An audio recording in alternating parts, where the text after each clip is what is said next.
Jim in Los Angeles. Hi, Jim. Leo Laporte, the tech guy.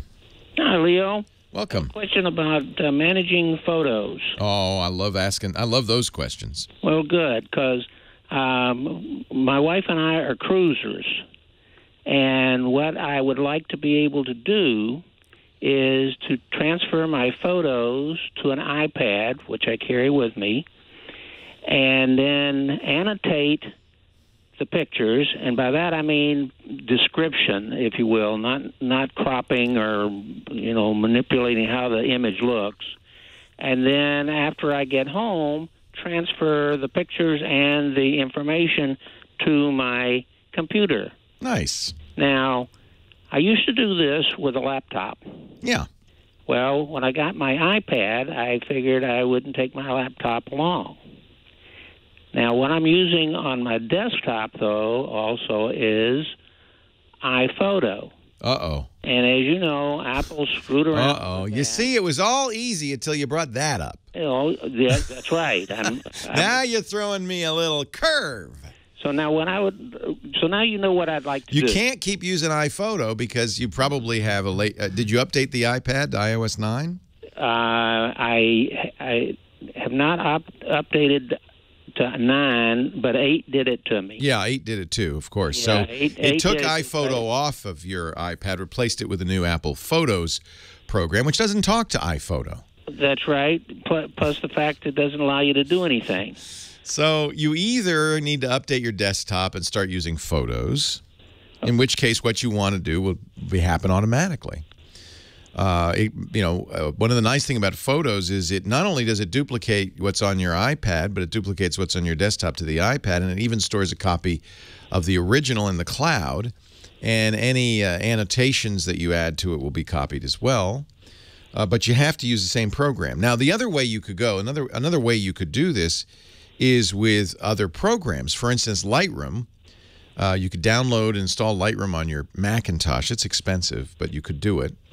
$200, and then put Lightroom, the free version for the iPad, on your iPad, and they will synchronize.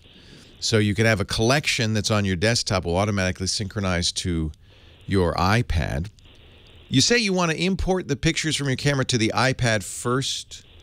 Yeah, well, that's what in other words, Photos will do that. I don't know if Lightroom will or won't. I think you might need to import them to the desktop first, and then it will automatically copy over to the iPad.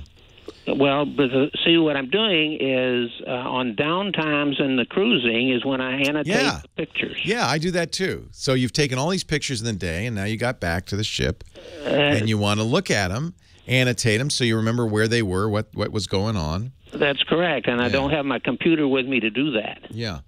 And you have a camera connection kit for your iPad? Is that how you get the photos? Okay. I think Lightroom for the download Lightroom for the iPad. That's free. You could try it. Let me ask you a question here now.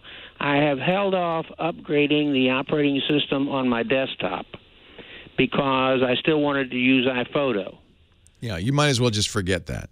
Well, bad news. I mean, it's gone. It's gone, my friend. And at some point, it's going to disappear on your desktop because you're going to update. Well, that's true. But when I transfer, when I move everything over, in other words, when it goes from iPhoto to photo, does all the information that I have already put on through the computer migrate over? Absolutely. Okay. You would hear people storming the gates with pitchforks and... Well, I know, because I got thousands of pictures. Already. Yeah, no. Everything's saved, and it's better. You're going to like Photos better. Okay. It's at first confusing. The user interface is not obvious. They hide stuff in tabs, and it's weird. You might want to read an article on Photos. There's a great series at imore.com by my friend Serenity Caldwell. Read some of those articles or get a book, because Photos, the new Photos, is not obvious. But once you start using it, you'll see it does everything and more that iPhoto did. And frankly, it's the future, so you're going to have to do it someday or sooner or later.